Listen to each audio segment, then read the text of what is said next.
You know what's wild? Most people think they're doing everything right with their pepper plants, watering them perfectly, giving them sunshine, talking to them like they're pets. But here's the thing, there's one sneaky mistake that's quietly sabotaging your entire harvest, and I guarantee you're probably doing it right now without even realizing it. Stick around because number 3 on this list literally made me rethink everything I thought I knew about growing peppers, and it cost me an entire season before I figured it out. Hey there, garden friend.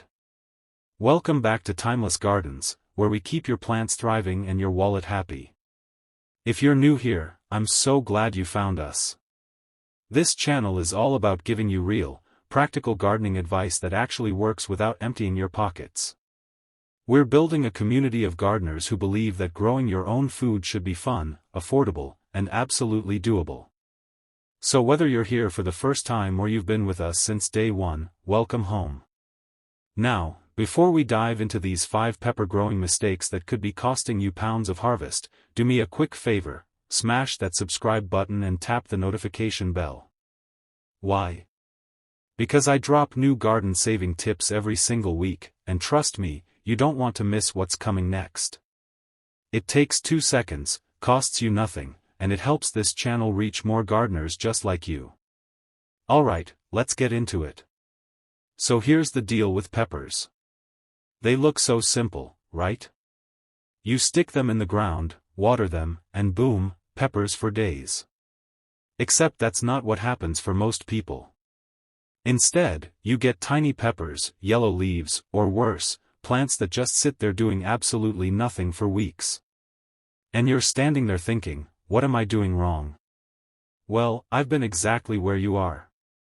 I've killed more pepper plants than I'd like to admit, and I've made every single mistake on this list. But the beautiful part? Once I figured out what I was doing wrong, my pepper harvests went from pathetic to absolutely incredible.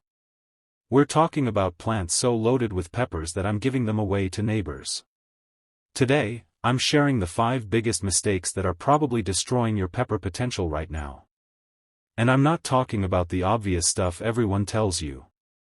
These are the sneaky ones, the ones that sound totally harmless but are actually silent harvest killers.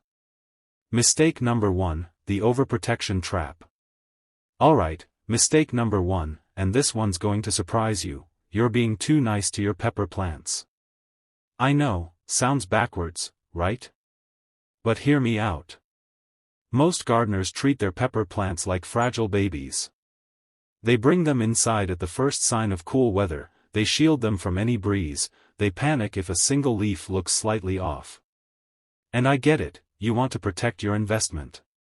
But here's what actually happens. Peppers are tougher than you think. When you overprotect them, they never develop the strength they need to handle real garden conditions. It's like raising a kid in a bubble, they never build resilience. Your pepper plants need to experience a little stress, a light breeze, slightly cooler mornings, even a bit of struggle. That's what triggers them to develop stronger stems, deeper roots, and better disease resistance. I learned this the hard way. I used to rush my pepper seedlings outside at the first warm day, then panic and bring them back in every evening. You know what happened?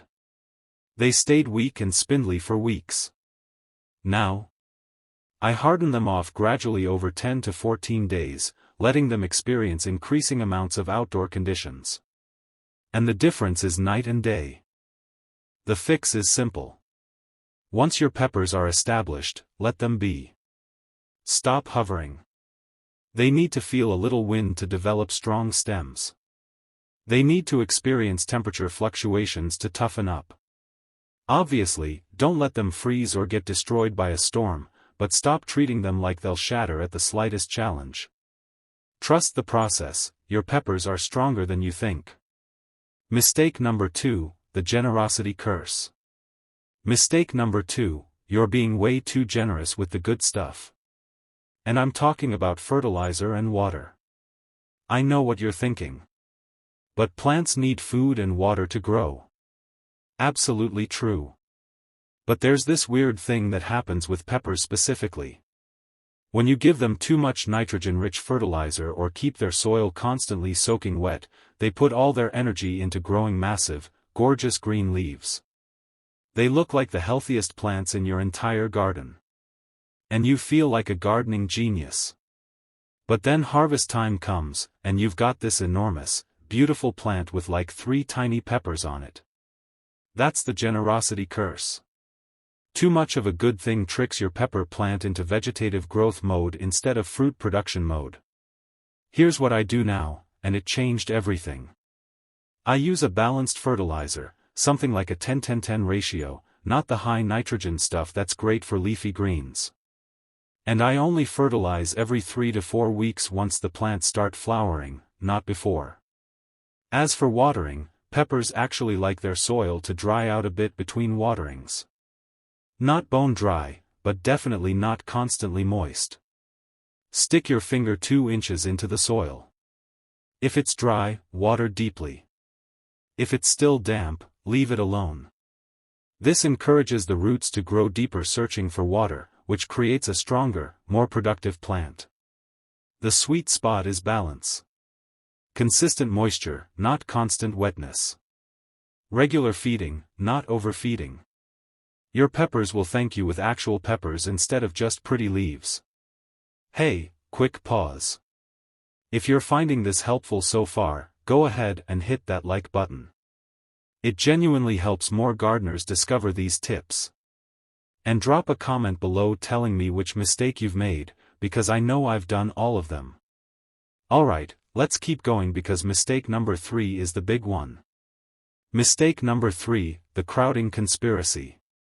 Mistake number 3, and this is the one that absolutely wrecked my first serious attempt at growing peppers, planting them too close together. I know. Your garden space is limited, you want to maximize every square inch, and those little seedlings look so tiny that giving them 2 feet of space seems ridiculous. So you squeeze them in, maybe 12 inches apart, thinking you're being smart and efficient. But here's what nobody tells you. Pepper plants can get big. Not tomato plant big, but definitely bigger than you expect. And when you crowd them, you create this perfect storm of problems. First, air circulation goes out the window. That means humidity gets trapped around the leaves, which invites every fungal disease known to peppers. Powdery mildew, bacterial spot, you name it. Second, crowded plants compete for everything: nutrients, water, sunlight. And when plants are stressed from competition, they produce fewer peppers and smaller fruits. It's simple survival mode.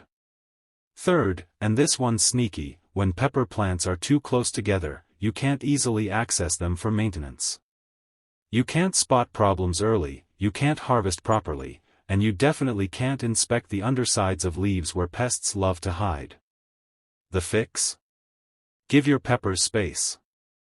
I now plant mine at least 18 to 24 inches apart, depending on the variety.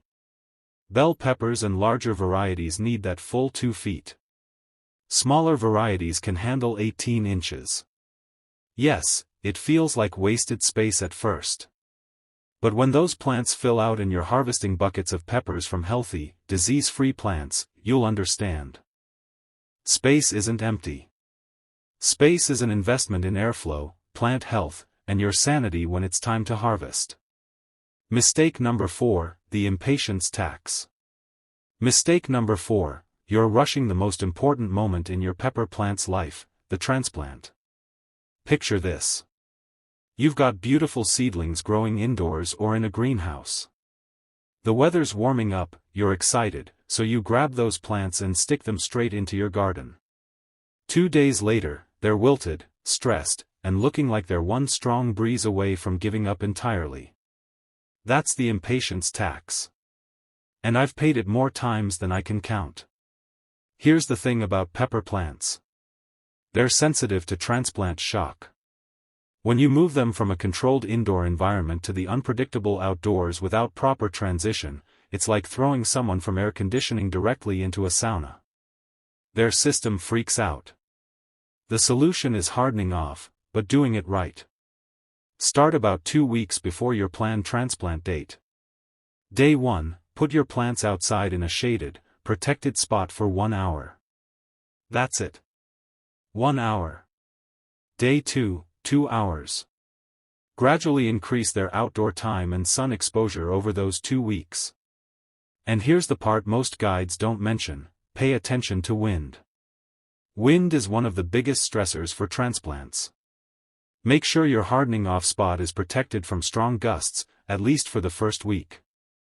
Also, don't transplant on a sunny afternoon. Transplant in the evening or on a cloudy day. This gives your peppers time to adjust before they have to deal with full sun stress. I promise you, those 2 weeks of patience will save you months of struggling with weak, stunted plants. The impatience tax is expensive, but you don't have to pay it. Mistake number 5, the harvest hesitation. Alright, final mistake, and this one might actually be the most common: you're not harvesting correctly, or you're waiting too long to start. Most gardeners wait for their peppers to turn their final color. If you're growing red bell peppers, you wait for them to turn completely red. If you're growing jalapeños, you wait for them to show that perfect green or red color. And while that makes sense, you're actually hurting your overall harvest. Here's why. When you leave peppers on the plant until they're fully mature, you're signaling to the plant that its job is done. The plant thinks, great, I've produced mature fruit with viable seeds, mission accomplished. And it slows down production dramatically. But if you harvest peppers earlier, while they're still perfectly edible but not fully colored, the plant panics a little. It thinks, wait, I need to make more fruit to complete my reproductive cycle. And it kicks into overdrive, producing more flowers and more peppers. Bell peppers are perfectly delicious when they're green, even if the variety is supposed to turn red eventually. Jalapeños, serranos, and most hot peppers are amazing at any stage. By harvesting regularly and earlier, you can literally double or triple your total harvest over the season. Plus, here's a bonus tip: always use clean scissors or pruners to harvest. Don't twist or pull peppers off the plant. That can damage the stem and create entry points for disease. Clean cut, clean plant, more peppers. So stop being precious about waiting for that perfect color. Start harvesting when your peppers reach usable size, and watch your plants reward you with abundance. Alright, garden friend, let's wrap this up. We've covered 5 massive mistakes that are probably holding back your pepper harvest right now. The overprotection trap, the generosity curse, the crowding conspiracy, the impatience tax, and the harvest hesitation. Every single one of these cost me harvests until I figured them out. The beautiful thing about peppers is that they're forgiving. You can fix these mistakes mid-season and still see improvement.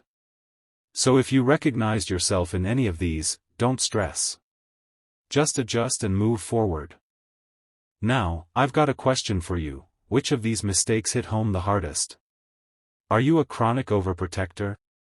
A generous fertilizer addict? A plant crowding space maximizer? Drop a comment below and let me know. I love hearing your stories, and it helps me create content that actually solves your specific problems. And if you found this video helpful, do me a massive favor. Hit that subscribe button if you haven't already, ring the bell so you never miss a video, and share this with a fellow gardener who might be making these same mistakes. Growing food should be fun and successful, not frustrating.